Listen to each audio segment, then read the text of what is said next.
And welcome back to Bobby Likis Car Clinic. Great program today. I'll take your car questions soon, so call me at 888-227-2546. That's 888 Car Clinic.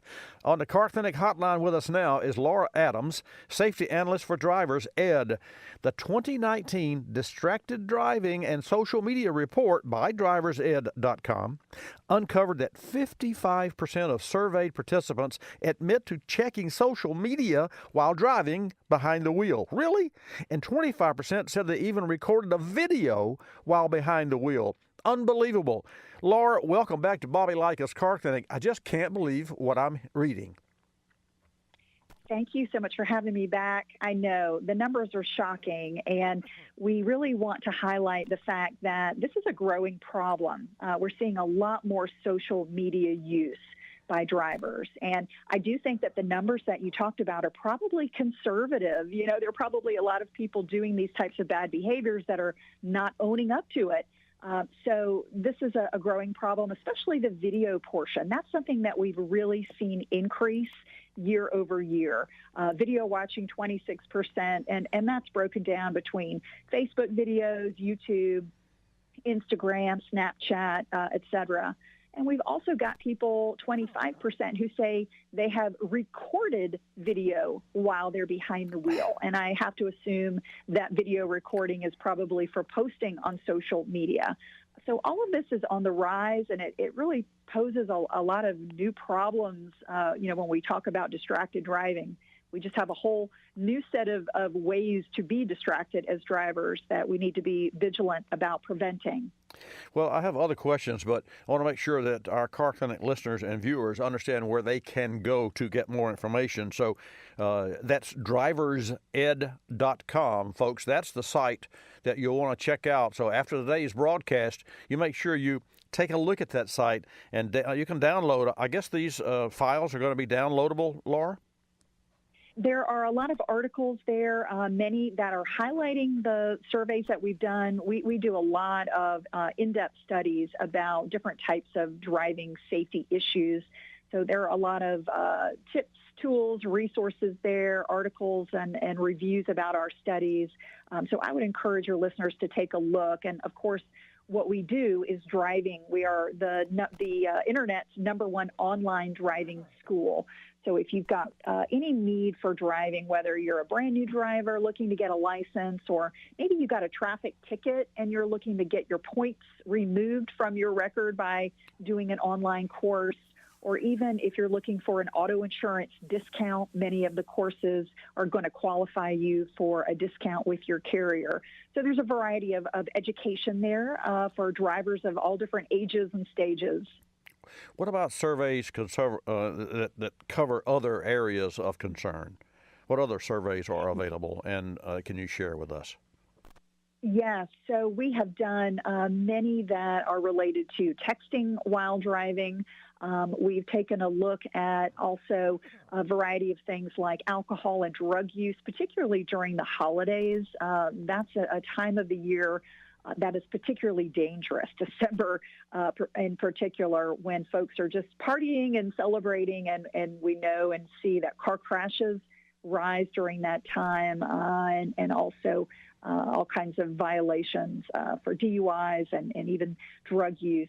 So we try to highlight these issues, not to scare people, but just to bring the statistics to light so that you're aware, of what's happening. And even if you're a great driver and you're never drinking and driving and you're never using social media or on your phone and texting, I think it's important to be aware that many of the drivers around you are doing these very dangerous behaviors. And so that means we've got to be more defensive as drivers and really be a lot more careful and cautious.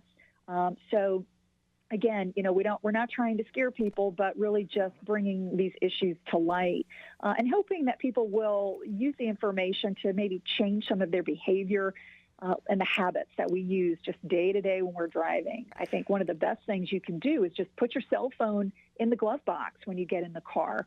Don't even let it be a distraction. Don't let it alert you with those incoming text messages and phone messages. Put it somewhere that it's not going to distract you, and make a commitment to get from point A to point B as safely as possible without getting on your phone. We're talking with Laura Adams, safety analyst for drivers ed. So, Laura, as I understand, and you correct me if the numbers aren't correct, but 58% of some of your surveys, or the survey respondents, believe that legalized recreational marijuana leads to increased danger on the roads. Share with us some information about legalized marijuana, or at least about what the public believes. Right. So a lot of people are under the impression that it's just fine to use marijuana and then drive. In fact, about a quarter of our survey respondents didn't even know that it's illegal to do that. So we want to make sure that we're clear that even if marijuana is legal for, let's say, medical use or recreational use where you live, it is still illegal to drive while under the influence. Just like with alcohol, it's legal to use it, but you're not supposed to be imbibing to an excess and having those elevated blood alcohol levels when you get behind the wheel. With marijuana, it's a little different because there are not as many, or really there are at this point, no detection devices that can really be used. And so I think a lot of people maybe feel like they can get away with using marijuana because there, for instance, isn't a breathalyzer that can detect if you're high or not. So this is a challenge. But the bottom line is that if an officer does suspect that you are using marijuana or you're under the influence of any type of drug, even prescription medications that are causing you to drive erratically, you can be given a DUI or DWI, depending on where you live. And that is going to come with some pretty severe consequences, just like with alcohol. You could have your license taken away, and it's going to be expensive to deal with. So that leads me to another question. What if let's say that I'm a potential passenger, and I don't know if you have any studies regarding this, but I'm needing a ride, and I'm going to get in an automobile, but I know the driver that picked me up is high. I mean, would I get in the car? Well, the answer to that is no, because there's totally no control there. But share with us some of the information about the survey that tells how people feel about riding with other people who are high. Yes. So, in fact, many people, and this has happened with, let's say, getting into an Uber car or a Lyft car with a driver. And, what we found is that many people are pretty hesitant to say anything to those Uber drivers. We found only about half of the survey respondents said that they would ask the driver to, stop doing what they're doing or to stop. About 30% said they wouldn't say anything to the driver, but they would report it after the fact. And about 21% said they would do nothing. So this is something we want to be aware of. You definitely should not get into a vehicle with a driver that you believe is impaired in any way. And it's perfectly fine if you do get into an Uber to ask to be, let out and to find another driver. And certainly you want to report these incidents. If you do complete a ride, let the company know. Many apps have a very simple way to rate and review your driver. So being honest and rating them will help make sure that those drivers are not getting rides and that they stay off the road.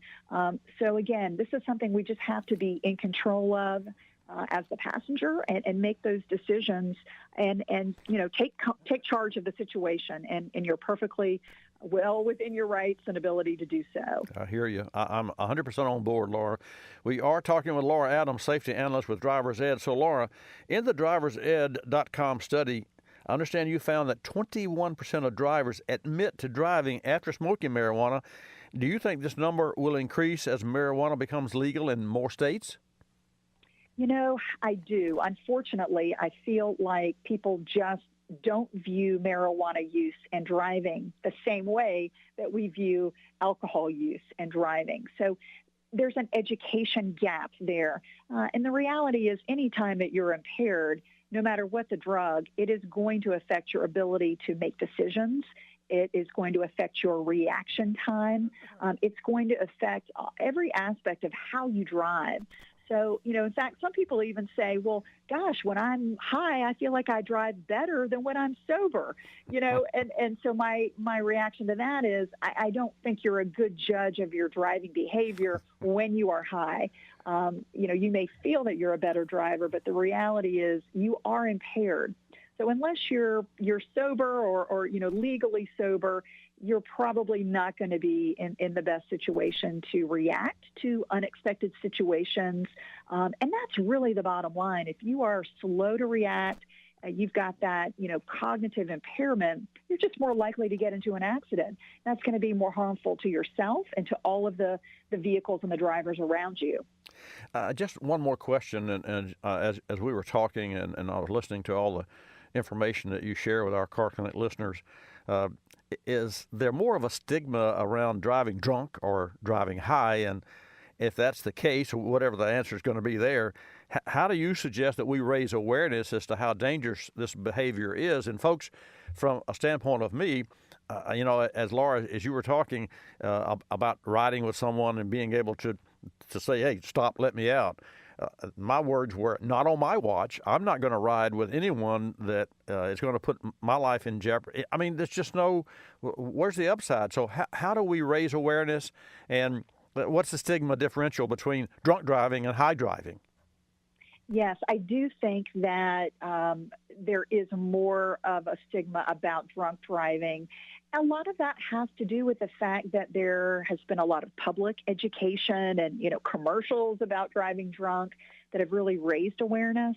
And, I know a lot of young people who would never drive drunk, but I have a feeling that some would probably drive high.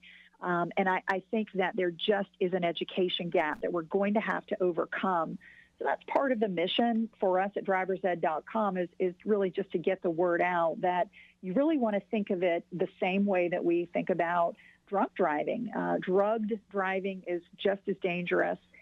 So I think that when we have more education, maybe even more public awareness about it, and that's going to happen as more states legalize marijuana. I don't think there's any getting around the fact that it's going to be more of an issue for driving and figuring out who's driving while high and what that tolerance level, is there an acceptable tolerance level or not, and how is that measured? It's going to come to the forefront. So I think we'll see a lot more about it, but we're just in the beginning stages, and for us, we're trying to shape opinion, around it so that folks do understand that it is just as dangerous.